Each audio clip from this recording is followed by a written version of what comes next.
Tapi sayangnya dukun itu ternyata tidak mampu melawan teluh tersebut, dan itu menyebabkan dia muntah darah, sehingga orang pintar itu pun menyerah untuk mengobati ibu Kaomi karena katanya sudah mengancam nyawa.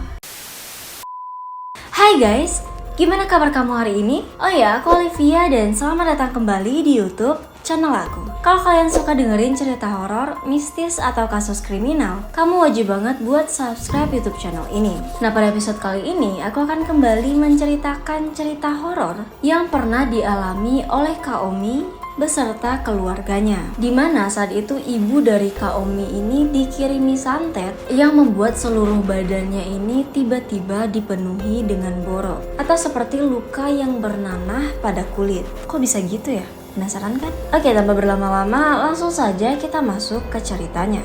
Check it. Pengalaman ini dialami oleh Kaomi sekitar tahun 2004, di mana saat itu kehidupan ekonomi Kaomi ini yang awalnya biasa aja menjadi lebih baik. Karena ayah Kaomi yang saat itu cuma salah satu dari karyawan toko kain, dipercaya untuk mengelola toko kain sendiri oleh bos tempat ia bekerja. Nah, karena itulah perekonomian keluarga Kaomi pun mulai semakin membaik. Tapi nih, ternyata banyak orang-orang yang iri melihat kesuksesan dari ayah Kaomi. Sampai-sampai nih jahatnya mulut orang, ada yang mengatakan ayah Kaomi ini melakukan pesugihan untuk melancarkan usahanya. Nah, suatu hari kira-kira pukul 3 pagi, ibu Kaomi ini mengeluhkan kalau seluruh badannya ini gatal-gatal, dan lama-lama rasa gatal yang dialami oleh ibu Kaomi ini menimbulkan luka bernanah. Awalnya nih, luka bernanah itu timbul di kaki, namun lama-kelamaan lukanya ini semakin menyebar dan memenuhi seluruh tubuh ibu Kaomi. Dan lukanya itu tidak cuma mengeluarkan nanah, tapi baunya juga sangat amis. Awalnya waktu itu keluarga Kaomi ini mengira kalau penyakit ibunya ini sejenis eksim. Ibu Kaomi pun diajak ke dokter kulit, dan dokter pun saat itu meresepkan obat agar bisa membuat luka itu kering dan juga sembuh. Tapi ternyata obat yang diberikan oleh dokter itu sama sekali nggak mempan. Luka bernanah di tubuh ibu Kaomi ini malah semakin banyak. Berbagai macam obat pun sudah dicoba, tapi luka boroknya ini tetap tidak bisa mengering. Keluarga Kaomi saat itu juga sudah mengeluarkan banyak sekali biaya untuk bisa membuat ibu Kaomi ini sembuh. Tapi segala usaha mereka tetap nggak ada hasil. Beberapa barang milik Kaomi dan juga keluarganya ini pun mulai terjual untuk bisa mengobati ibu Kaomi. Tapi lagi-lagi penyakit ibu Kaomi ini benar-benar tidak berkurang sedikit pun. Malahan penyakitnya itu semakin parah. Sampai nih suatu malam, ibu Kaomi bercerita kalau dia bermimpi didatangi oleh kakek buyutnya.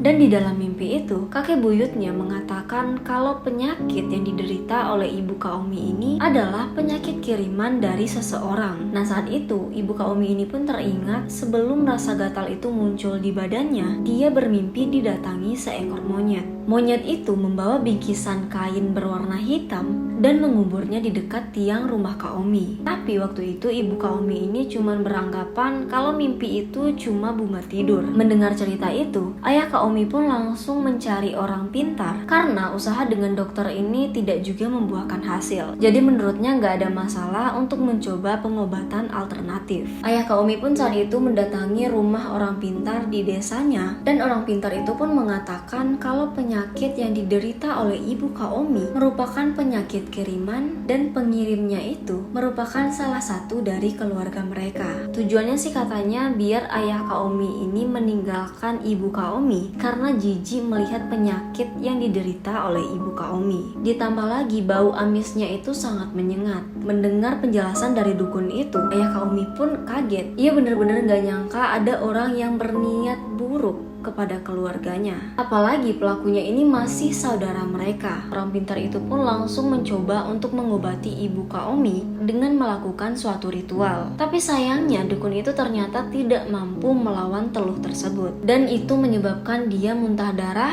sehingga orang pintar itu pun menyerah untuk mengobati ibu Kaomi karena katanya sudah mengancam nyawa. Singkat cerita nih, setelah beberapa orang pintar dipanggil untuk bisa menyembuhkan ibu Kaomi, salah seorang teman dari ayah Kaomi ini pun menyarankan untuk mencoba berobat ke orang pintar kenalannya. Nah, sebut saja namanya adalah Pak Hamid. Pak Hamid ini tinggal di kota lain yang jaraknya itu sekitar 120 km dari tempat tinggal Kaomi. Ayah Kaomi yang saat itu sudah kehabisan ide pun langsung pergi ke tempat yang dikatakan oleh temannya itu, dengan harapan orang pintar itu bisa menyembuhkan ibu Kaomi. Nah, singkat cerita, sampailah nih ayah dan juga ibu Kaomi di rumah Pak Hamid. Dan ya, sama seperti orang pintar yang lainnya, Pak Hamid mengatakan kalau penyakit yang diderita oleh ibu Kaomi ini adalah penyakit kiriman dari keluarganya sendiri. Nah, dengan tenang, Pak Hamid pun mulai mengobati ibu Kaomi. Mulutnya pun saat itu komat kamit dan kemudian membalurkan garam ke seluruh tubuh ibu Kaomi yang dipenuhi dengan luka bernanah. Anehnya nih, ibu Kaomi saat itu tidak merasakan gatal ataupun perih,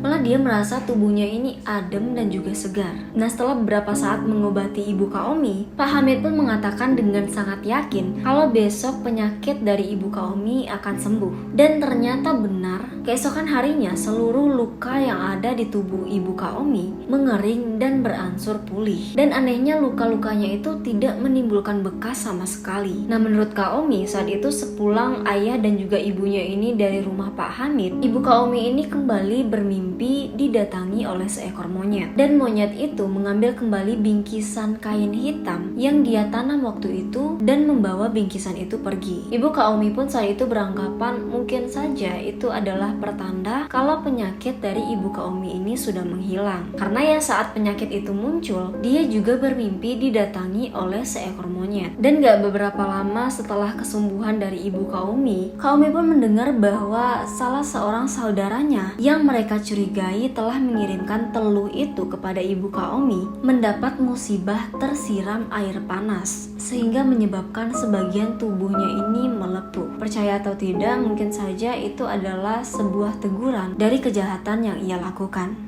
Oke guys, sekian cerita yang dikirimkan oleh Kaomi tentang peristiwa menyeramkan yang dialami oleh ibunya. Nah, kalau kalian juga memiliki cerita yang pengen aku bacakan, kamu boleh banget untuk mengirimkannya ke email aku. Sekian cerita kali ini, jangan lupa untuk like, subscribe, dan juga komen, serta hidupkan lonceng notifikasinya agar kalian mendapatkan update terbaru dari channel YouTube aku. Sekian untuk video kali ini dan sampai jumpa di video-video menarik selanjutnya.